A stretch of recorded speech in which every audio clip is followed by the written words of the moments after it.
নমস্কার বন্ধুরা, welcome to প্রমোটোস আর্থ। এখনও যদি সাবস্ক্রাইব করা না হয়ে থাকে প্লিজ সাবস্ক্রাইব করে নিন। আজকে নিয়ে চলে এলাম নতুন আরেকটা কুকিং ভিডিও। হ্যাঁ, ঠিকই ধরেছেন, দেখে বুঝতে পারছেন নিশ্চয়ই।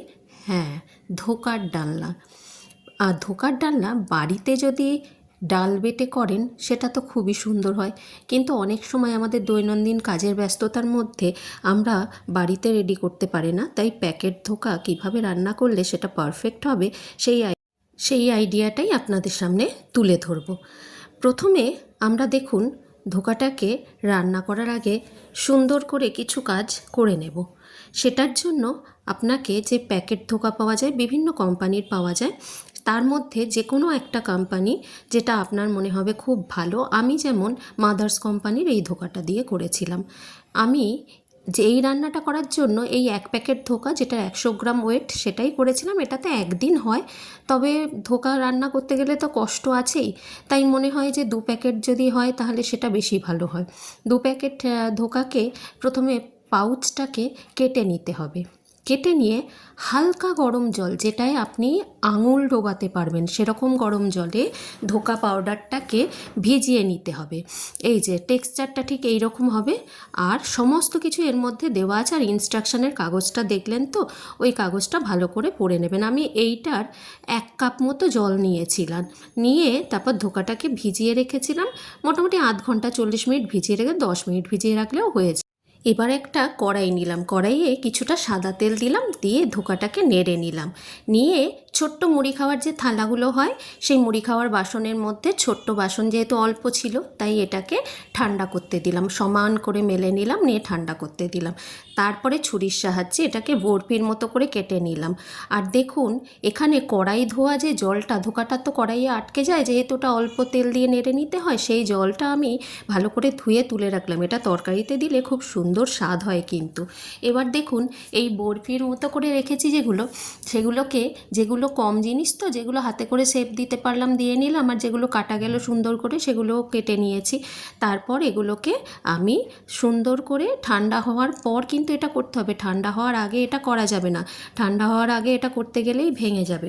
তারপরে এগুলোকে আমি ছোট্ট একটা ফ্রাইং প্যান নিলাম, সেই ফ্রাইং প্যানের মধ্যে সর্ষের তেল দিলাম, দিয়ে ধোকাগুলো ভাজতে শুরু করলাম। অল্প তেল দিয়েছি, খুব বেশি দিইনি, ফ্রাইং প্যানে ভাজলে অল্প তেলেই হয়ে যায়। আর একটা ব্যাপার কি, আপনারা সাদা তেলেও ভাজতে পারেন। এক পিঠ ভালো করে ভাজা হলে তারপর আমি দ্বিতীয় পিঠ উল্টে দিয়েছি। আর এই ধোকা ভাজার সময় যদি পরিমাণে বেশি থাকে, ধোকা ভাজা কিছুটা তুলে রাখা হয়, গরম ভাত দিয়ে খেতে ভালোই লাগে বলুন। আর যখন অল্প পরিমাণে থাকে তখন আমরা এটাকে বাঁচিয়ে রাখার চেষ্টা করি, যাতে তরকারিটা একদিন অন্তত ভালো করে চলে যায়। একটা আলাদা কড়াই নিলাম, সেখানে সর্ষের তেলের মধ্যে গোটা গরম মশলা, জিরে, শুকনো লঙ্কা, তেজপাতা ফোড়নে দিলাম। দিয়ে আগে থেকে ডুমো করে রাখা আলু যে ডুমো করে কেটে রেখেছিলাম সেগুলোকে ভালো করে ভেজে নিলাম।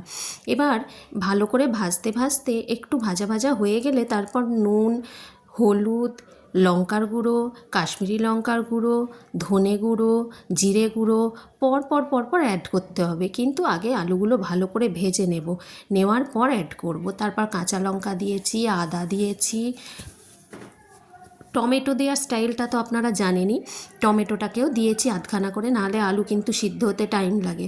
এবার এই সব কিছু দিয়ে ভালো করে নেড়ে চেড়ে, এবার ধনে গুঁড়ো, জিরে গুঁড়োও দেওয়া হয়ে গেছে, সব দেওয়া হয়ে গেছে, দিয়ে ভালো করে নেড়ে চেড়ে তারপরে এটা গ্যাসের ফ্লেমটা কমিয়ে রেখে অল্প জল ছড়িয়ে নেব, যাতে করে মশলাটা পুড়ে না যায়।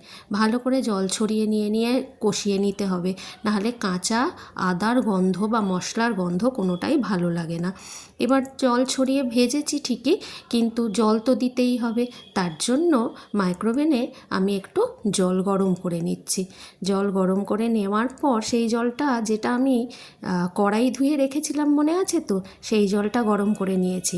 দেখুন তরকারিতে ওই যদি জলটা দেন, যেটা ধোকার কড়াই ধোয়া জল, ধোকা ভাজার কড়াই ধোয়া জল, তাহলে কি হয়, তরকারির স্বাদটাও হয় আর তরকারির টেক্সচারটাও একটু গাঢ় গাঢ় হয়। এরপর চাপা দিয়ে দিয়ে সমস্ত কিছু আলু সেদ্ধ যখন হয়ে যাবে তখন ধোকাগুলো দিতে হবে। আর জল বেশ অনেকটাই দিয়ে রাখতে হবে, ধোকা বেসনের মতোই জল টানে। তারপরে যখন আলু সিদ্ধ হয়ে যাবে তখন টমেটোগুলো একটু ঘেঁটে দেব। আর দেখতে হবে ধোকা বেশি ফোটানোর দরকার হয় না, অল্প পরিমাণে মোটামুটি ফোটাবো। চাপা দিয়ে দিয়ে একটু ফুটিয়ে নেব। নেওয়ার পর ঘি দেব। গোটা গরম মশলা দিয়েছি বলে গুঁড়ো গরম মশলা দিলাম না, আপনারা চাইলে গুঁড়ো গরম মশলাও দিতে পারেন। আর অল্প চিনি দেবেন, চিনি না দিলে স্বাদটা ঠিক ব্যালেন্স হয় না। লবণ তো আগেই দেওয়া আছে, এবার অল্প চিনি দেবেন। দিয়ে পারফেক্ট ধোকার ডালনা তৈরি হলো। এটা গরম অবস্থায় তো তাই একটু ঝোল ঝোল আছে, পরে এটা আরও গাঢ় হয়ে যাবে।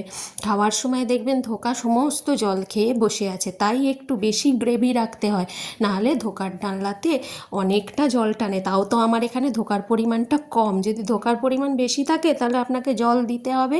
আবার যদি জল কমে যায় গরম জল একটুখানি লবণ দিয়ে চিনি দিয়ে জল নিয়ে নিতে হবে, মাইক্রোওভেনে গরম করে নিয়ে সেটা মেশাতে হবে। তবে মেশাতে যদি হয় সেক্ষেত্রে স্বাদটা একটু কমে যায়, যদি এক চান্সে হয়ে যায় তাহলে সেক্ষেত্রে স্বাদটা খুব সুন্দর হয়। আর প্রথম প্রথম যারা রান্না করছেন তাদের ক্ষেত্রে একটু পরে মেশাতে হতে পারে। আমরা যেহেতু অনেক দিন ধরে রান্নাবান্নার সাথে যুক্ত আছি এবং বাড়িতে টুকটাক রান্না করেই অভ্যস্ত, তারা দেখবেন মোটামুটি আইডিয়া করতে পারি। তাও বেসন বড়ার ক্ষেত্রে আমার আইডিয়াটা এখনও আসে না। বেসন বড়ায় যদি একটু খাবার সোডা দিয়েছি তো ব্যাস হয়েছে, তাহলে সে জল টেনেই যাবে। আমার দিদি শাশুড়ি বউ, যাকে আমরা বউ বলি, বেসন বড়া পোস্ত করে জানাম ফাটাফাটি, মারাত্মক ফাটাফাটি লেভেলের। কিন্তু আমি সেটা করতে পারি না, বউয়ের কাছ থেকে শিখি, বাড়িতে করি, বউয়ের টেস্ট পাই না। তাই যার হাতে যে রান্নাটা একদম অমৃত সমান মনে হয় তার কাছে সেটা খাওয়াই বেটার। আমার মায়ের হাতের উচ্ছে চচ্চড়ি, ওটাও আমার খুব ভালো লাগে। বিউলির ডাল, এটাও আমার খুব ভালো লাগে। আর এই সমস্ত রান্নাগুলো নিজে করতে গেলে তখন মনে হয় যেন স্বাদটা সেই স্বাদ পাওয়া যাচ্ছে না। আর দেখুন ধোকার ডালনা রেডি। এবার গরম গরম ভাত নিয়ে বসে পড়ুন, আমি কিন্তু পরিবেশন শুরু করলাম। কেমন? সবাই ভালো থাকবেন, নমস্কার।